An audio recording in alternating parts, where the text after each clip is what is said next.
시편 74편은 시편에 수록된 6편의 민족 애가시 가운데 세 번째 시인데 저자는 아삽입니다. 주제는 예루살렘 함락의 참상에 대한 탄원과 언약에 근거한 선민 회복의 청원입니다. 시편 74편은 크게 세 문단으로 나눌 수가 있습니다. 11절까지는 현재 선민이 당하고 있는 예루살렘 함락의 참상에 대한 탄원이고요. 12절부터 17절은 과거에 체험한 하나님의 구원과 창조자로서의 주의 권능의 회고를, 마지막으로 23절까지는 원수들의 신성 모독과 선민 언약에 대한 강조를 기록하고 있습니다. 이 시의 저작 배경은 바벨론에 의해서 남유다가 멸망하고 바벨론으로 포로가 되어 끌려갔을 때입니다. 그래서 시인은 1절에서 하나님이여 주께서 어찌하여 우리를 영원히 버리시나이까, 어찌하여 주께서 기르시는 양을 향하여 진노의 연기를 뿜으시나이까 라고 한탄하고 있습니다. 이렇게 본다면 저자는 아삽의 후손들이라고 볼 수가 있습니다. 그렇다면 왜 하나님께서는 하나님의 백성을 버리셨을까요? 아삽의 후손들은 레위인들이었죠. 레위인들이나 제사장들에게 있어서 성전이 무너졌다는 것, 더 이상 봉사할 수 있는 자신들의 직무가 사라졌다는 것이고 자신들의 정체성이 완전히 없어졌다는 것을 의미해요. 그렇잖아요. 성전이 없는 제사장은 필요가 없는 거예요. 성전이 사라진 레위인들은 존재 가치가 사라진 거예요. 이들은 자신들의 존재 자체를 다시 한번 찾아야 되는 거예요. 그들은 텅 비어버린 예루살렘 또는 완전히 새로운 바벨론이라는 나라에서 적응하며 단순하게 생존을 위한 삶을 살아야만 합니다. 성전이 없어졌어요. 제사장과 레위인으로서 존재 자체를 상실한 거예요. 다른 지파 사람들은요, 일반 백성들은 바벨론으로 끌려가도 사는데 지장이 없어요. 그러나 레위인들은 그렇지 않아요. 제사장들은 그렇지 않아요. 아니, 성전이 없어졌는데 그들의 삶의 목적이 사라진 거잖아요. 그러니까 이들은 더욱 큰 상실감, 그리고 자신들의 인생과 신앙의 목적에 대해서, 우리가 하나님을 믿는 것이 무엇인가에 대해서 고민할 수밖에 없었던 거예요. 그런 상황에서 이들은 하나님께서 자신들을 버렸다 라고 느낄 수밖에 없었던 겁니다. 그렇다면 왜 하나님께서는 하나님의 백성들을 버리셨을까요? 하나님께서 아브라함에게 하셨던 언약을 잊으신 것일까요? 하나님께서 다윗에게 약속하신 다윗 언약을 잊어버리신 것일까요? 그렇지 않습니다. 엄밀히 말하면 하나님께서 이스라엘을 버리신 것이 아니라 도리어 이스라엘 백성들이 하나님을 버린 겁니다. 하나님께서 아브라함과의 언약, 다윗 언약을 잊으신 것이 아니라 이스라엘 백성들이 하나님과 맺었던 언약을 잊어버리고 하나님과 맺었던 계약을 스스로 파기해 버렸던 겁니다. 대표적인 사람들이 제사장들 그리고 레위인들이었어요. 레위인들과 제사장들이 왜 중요하냐면요, 그들은 중보자잖아요. 이스라엘 지파, 다른 백성들과 하나님과의 관계를 잇는 중보적인 지파, 레위 지파예요. 중보하는 사람, 제사장들입니다. 따라서 사회가 혼탁하다 할지라도 중보하는 레위인들 그리고 제사장들이 깨끗하다면, 그들의 영성이 살아있고 그들의 믿음이 순결하다면 그 사회는 희망이 있는 거예요. 왜냐하면 하나님이 그들과 함께 하시기 때문이고 그들의 기도를 들으시기 때문이고 그리고 그들이 중보가 되어서 그들의 기도가 중보 기도가 되어서 이스라엘을 살릴 수 있기 때문입니다. 아직 깨끗한 거예요. 남아있어요. 희망이 있어요. 하지만 하나님의 제사장 나라였던 이스라엘이 망했다는 것, 심지어는 성전이 무너졌다는 것은 뭡니까? 제사장들이 타락하고 레위인들도 타락했다는 거예요. 더 이상 그 사회 최후의 보루를 할 수 있는 제사장들, 레위인들마저 타락하고 세속화됨으로써 존재 이유가 없어진 거예요. 그래서 하나님께서는 스스로 성전 문을 닫으신 겁니다. 그래서 무너뜨리신 거예요. 하나님의 영이 떠나간 성전은요, 건물이에요. 텅 비어버린 건물. 도리어 하나님께서 그 성전을 닫으신 이유, 무너뜨리신 이유는 그 성전이 우상을 숭배하는 우상 숭배의 처소가 되었기 때문에. 에스겔을 통해서 보여주시잖아요. 얼마나 이 사람들이 우상을 숭배하는지. 은밀한 곳에서 성전 곳곳에 숨어서 태양신을 숭배하고 담무스를 위해 애곡하고 수많은 사람들이 그 하나님의 성전을 우상 숭배의 처소로 만들었습니다. 그래서 하나님께서는 그 성전 문을 닫으셨을 뿐 아니라 아예 무너뜨려 버리신 거예요. 그리고 그 최후의 보루를 할 수 있는 제사장들마저 타락함으로 레위인들마저 세속화됨으로 하나님께서는 완전히 그들을 멸망시킨 것을 볼 수가 있습니다. 오늘도 마찬가지. 이 사회 최후의 보루 교회입니다. 그리고 성도들이고요. 목회자들이에요. 목회자들을 제사장이라 한다면 성도들은 레위인들이에요. 이 사회 최후의 보루가 하나님의 교회예요. 근데 교회마저 타락한다면, 교회마저 세속화된다면 이 사회는 희망이 없는 거예요. 하나님께서는 일제강점기를 통해서 하나님의 교회 그 복음의 씨앗을 이 땅에 뿌리셨죠. 이로써 나라가 새로워지는 완전히 대전환기를 경험했잖아요.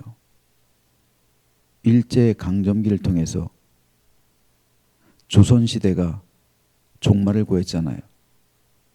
그리고 대한민국이 새롭게 탄생했잖아요. 이건 역사의 변혁이에요.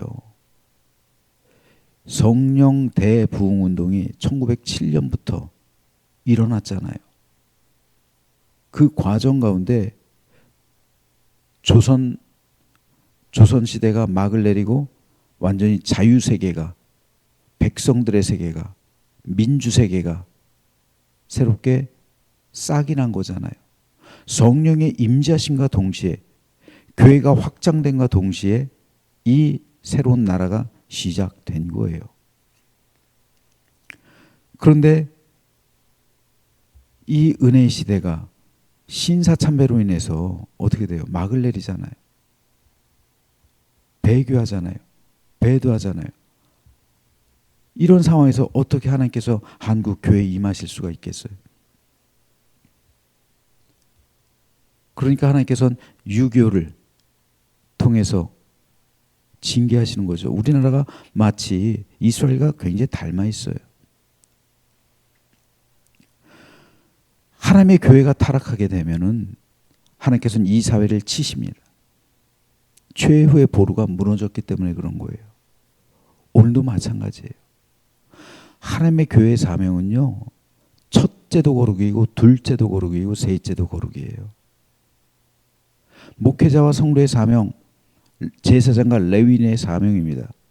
첫째도 거룩, 둘째도 거룩, 셋째도 거룩이에요. 거룩함을 잃어버린 교회, 세속화된 성도와 목회자에게는 희망이 없는 거예요. 교회만 거룩하다면 하나님께서는 그 사회를 지켜내십니다. 그 대표적인 예가 뭡니까? 소돔과 고모라잖아요. 야, 소돔에 의인 10명이 있으면 내가 그 의인 10명으로 인해서 소돔을 멸망시키지 않을 것이다. 최후의 보루가 된다는 거잖아요. 그런데 그 최후의 보루도 없어졌다는 거잖아요. 그러니까 하나님께서는 그 사회를 멸망시키신 거예요. 6.25요? 최후의 보루가 무너져서 생긴 거예요. 하나님의 교회가 신사참배함으로 배교했기 때문에 일어난 사건이지, 만약 그때 하나님의 교회가 신사참배하지 않고 배교하지 않았다면 6.25는 벌어지지 않아요. 이건 하나님의 이 나라의 민족을 향한 징계입니다. 하나님의 교회가 오늘도 마찬가지예요. 똑바로 순수함을, 순결함을 유지하고 거룩하고 성결하다면 하나님께서는 이 사회를 치시지 않습니다. 왜요? 하나님의 교회들이 최후의 보루가 되기 때문에 하나님께서는 하나님의 백성들을 스스로 치시지 않는다고요. 어떤 부모가 자식들을 때리길 좋아하겠어요? 그러지 않아요. 그렇기 때문에 우리 하나님의 교회들은, 그리고 목회자와 성도들에게서 요구되는 가장 중요한 것은 거룩과 성결, 이 두 가지입니다.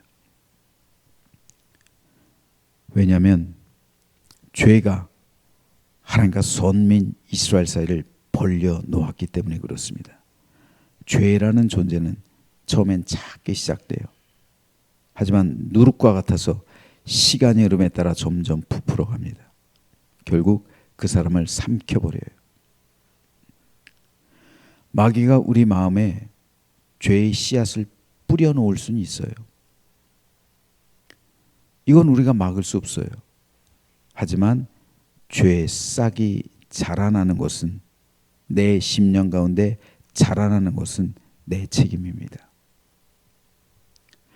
따라서 우리는 날마다 하나님 앞에서 내 마음속에서 자라나는 죄의 싹을 예수 그리스도의 보혈로 잘라내야 돼요. 녹여야 됩니다. 뿌리를 뽑아야 돼요. 이렇게 하는 것이 바로 회개입니다. 그러므로 우리가 매일을 살아가면서 매일 기도하는 순간마다 하나님 앞에서 드리는 회개는 반드시 해야만 합니다. 왜냐하면 회개를 통해서 우리는 거룩해지는 거예요. 회개를 통해서 우리는 정결해지는 겁니다. 회개를 통해서 우리는 더 성장해 가는 거예요. 그래야 하나님의 교회가 순결해지고 거룩해지고 성결해집니다. 그럴 때 우리는 교회로서의 가치를 지켜내고 교회가 세속화되는 것을 방지하고, 그리고 목회자와 성도들의 영혼을 보존하고, 이를 통해 이 사회에 하나님 나라가 임하게 하고, 그리고 하나님의 돌보심을 받게 됩니다. 그러므로 우리 성도들에게 있어서도 여전히 가장 중요한 문제는 매일 기도할 때 내 죄를 발견하고 내 죄를 씻어내는 일이에요. 회개해야 합니다. 우리가 오늘 하루 동안 밖에 나가서 살다가 이제 집에 오면 가장 먼저 몸을 씻습니다. 하루 동안 더럽혀진 몸을 씻어야 청결해지죠. 나의 위생을 위해 씻는 거예요. 그리고 잠자리에 들잖아요. 안타까운 사실은 성도들이 몸은 씻는데 영은 씻질 않아요. 그리고 그냥 자요. 내 몸을 씻으면서 그와 동시에 내 영혼을 씻어내야 될 거 아니에요. 하루 종일, 여러분 오늘 세상 한복판에 나가서 살아가실 텐데 얼마나 많은 죄의 유혹에 직면합니까? 얼마나 많은 말의 실수, 생각의 범죄, 마음의 범죄, 행동의 잘못, 얼마나 많은 죄악들이 우리 몸에 덕지덕지 달라붙어 있겠어요. 이 오염을 씻어내야죠. 많은 그리스도인들이 내 영혼의 오염을 씻지 않아요. 그리고 그냥 자요. 몸만 씻고. 내 영혼을 그리스도의 보혈로 씻어내야 정결하게 되고 깨끗하게 될 텐데, 그렇지 않으면요 내 양심이 화인맞게 돼요. 내 영혼이 더럽혀지게 돼요. 그래서 하나님에게서 점점 멀어지게 돼요. 하나님의 뜻을 알지 못하게 됩니다. 마귀가 뿌려놓은 씨앗이 밤새도록 자라나기 시작해요. 그리고 하루를 시작합니다. 기도하지 않고 하루를 시작해요. 많은 성도가 오늘 그냥 새벽 기도 없이, 그냥 기도하는 거 없이, 예배 없이 그냥 시작할 거예요. 이 일이 한 주, 두 주, 한 달, 두 달, 1년, 2년 계속되면 어떻게 됩니까? 그 심령은 죄악의 잡촉으로 덮여 있는 거예요. 죄의 열매들이 맺히게 되는 겁니다. 그래서 나도 모르게 하나님 앞에서 죄인된 삶을 살아가게 됩니다. 결과적으로 어떻게 되겠습니까? 그 영혼은 멸망의 길로 가는 거예요. 그러므로 우리는 날마다 우리 영혼을 예수 그리스도의 보혈로 깨끗이 씻어내야 합니다. 그러므로 회개는 축복이에요. 회개를 통해서 그리스도의 보혈이 내 심령 가운데 강같이 흐르게 된다면, 그래서 죄악의 씨앗들이 다 사라지게 된다면 마귀가 틈을 탈 수가 없어요. 마귀가 뿌려놓은 그 씨앗이, 죄악의 씨앗들이 다 그리스도의 보혈로 씻김 받는데 어떻게 그 사람의 삶이 정결해지지 않을 수가 있겠으며, 하나님께서 어떻게 그와 함께하지 않겠으며, 어떻게 하나님의 은총과 축복이 임하지 않겠습니까? 그래서 예수님께서는 8복 가운데 6번째 복으로 마음이 청결한 자는 복이 나니 그들이 하나님을 보게 될 것이다 라고 말씀하신 거예요. 내 마음이 청결하고 정결해야 하나님의 음성을 듣고 하나님께서 보여주시는 비전을 보게 되고 하나님의 놀라우신 축복을 받고 주와 동행하게 된다는 말입니다. 저는 우리 교회 자랑스러운 것 중에 하나가 나시린의 기도, 중보기도, 새벽기도는요 모든 교회가 해요. 거의 대부분의 교회가 새벽기도 합니다. 하지만 밤에 모여서 하는 나시린의 기도, 그리고 성도들이 가정에서 하는 중보기도, 또 개인적으로 하는 골방기도, 이 기도하는 교회는 드물어요. 특별히 교회에 나와서 하는 나시린의 기도하는 교회는 거의 없습니다. 제 주변에도 제가 아는 목사님들 가운데서도 없어요. 그런데 왜 이게 중요합니까? 육신은 힘들어요. 육신 힘들죠. 저도 잠도 모자라요. 피곤합니다. 사실이에요. 그런데 육신은 힘들지라도 영은 살아 숨쉬는 거예요. 이렇게 되면은 죄악이 숨을 쉴 수가 없어요. 왜요? 잠들기 전에 그리스도의 보혈로 깨끗이 죄를 씻고 새벽부터 그리스도의 보혈로 깨끗이 씻고 그렇게 돼서 마음이 청결해지게 되는데 어떻게 그렇게 되지 않을 수 있겠습니까? 그러면 그렇게 되면은 하나님께서 역사하시는 거예요. 나도 모르는 사이에 하나님께서 인도해 가시는 거예요. 내 삶을, 우리 교회를요. 그래서 우리 교회를 가장 선하고 좋은 길로 우리 하나님께서 이끌어 가시는 거예요. 우린 그 과정 가운데 동참하고 있는 거예요. 리모델링이 그렇고요. 그리고 하나님께서 인도해 주시는 그 손길들이 그렇습니다. 여러분, 구원은 우리 공로로 받을 수 있는 게 절대 아니에요. 구원은 100% 하나님의 은혜로서만 받습니다. 그렇지만 구원받은 이후 성화의 삶은 각자의 영성 생활에 따라 달라요. 가장 중요하게는 기도 생활에 달려 있어요. 하루를 시작하면서 새벽 기도로 나아가고 하루를 마무리하면서 나시린의 기도, 중보기도, 골방기도로 마무리하는 성도와 그렇지 않은 성도는 믿음의 깊이와 영성의 충만함이 다를 수밖에 없고 성화의 정도가 다른 거예요. 구제 문제로 인해서 초대교회에 분란이 일어나죠. 그때 사도들이 한 말이 뭡니까? 우리는 기도와 말씀에 전념하겠다. 그래서 7 집사 세운 거잖아요. 교회 행정 맡긴 거잖아요. 그러므로 목회자의 가장 큰 직무는 기도와 말씀 사역이에요. 이 직무에 충실할 때 목회자의 영혼이 살고 하나님의 교회에 은혜가 임하게 됩니다. 그럴 때 저는 신실한 목회자로 끝까지 남게 되는 거예요. 어쩌면 목회자가 기도와 말씀 사역, 특별히 기도 사역에 실패하게 됨으로 인해서 세속화될 수밖에 없음을 우리는 목도합니다. 그런데 목회자보다 성도들이 더해요. 목회자는 그래도 교회에 있잖아요. 성도들은요, 밖에서 생활하잖아요. 즉 세속 속에서, 세상 속에서 살아가잖아요. 더 치열하게 세상과 맞닿으면서 살아가고 있잖아요. 이 말은 목회자보다 성도들이 더 많은 죄의 유혹에 노출되어 있다는 거예요. 더 치열한 영적 전쟁을 하게 된다는 거예요. 목사들은 교회 안에 있기 때문에 세속에 노출될 일이 성도들보다 많지가 않아요. 하지만 성도들은 세속에 맞닿아 살아가고 있잖아요. 세상 속에서 치열하게 오늘도 살아가고 있잖아요. 여러분들이 대하는 사람들, 목회자들은 대부분 성도들 대하잖아요. 교인들이잖아요.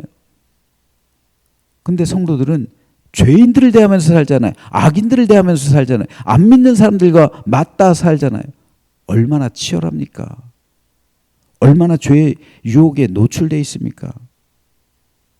하루 종일 여러분들은 죄악과 맞닿아 살아갈 수밖에 없어요.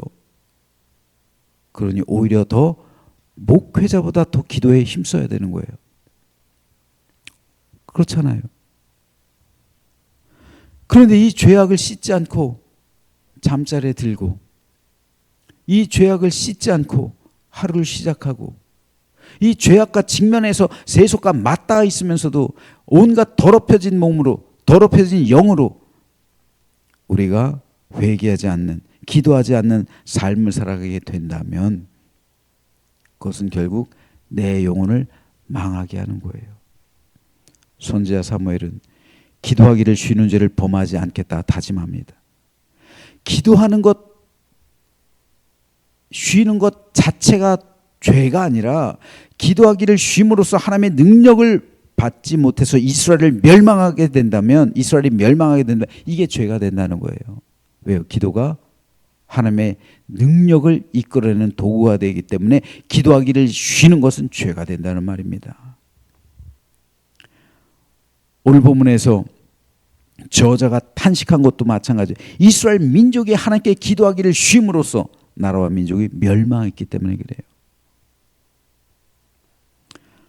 마찬가지로 성도 여러분이 기도하기를 쉬면 여러분의 영혼은 마귀와의 싸움에서 절대 이겨낼 수가 없고 그로 인해 죄악에 빠질 수밖에 없기 때문에, 그래서 내 영혼이 멸망길로 향할 수밖에 없기 때문에 지금도 여전히 기도하기를 쉬는 것은 죄가 됩니다. 내 영혼을 향해 지금 죄를 짓고 있는 거란 말입니다. 따라서 저와 여러분 모두 기도에 힘쓰며 하나님께 나아감으로 승리하는 믿음의 삶을 살아가게 되기를 소망합니다. 그래서 여러분의 영혼 오늘도 정결하게 되고 정결하게 시작하시고 깨끗하게 시작하시고, 오늘 여러분들이 맞닿아 살아가는 세속의 삶 가운데 여러분들의 영혼은 또 오염될 수밖에 없습니다. 더럽혀질 수밖에 없어요.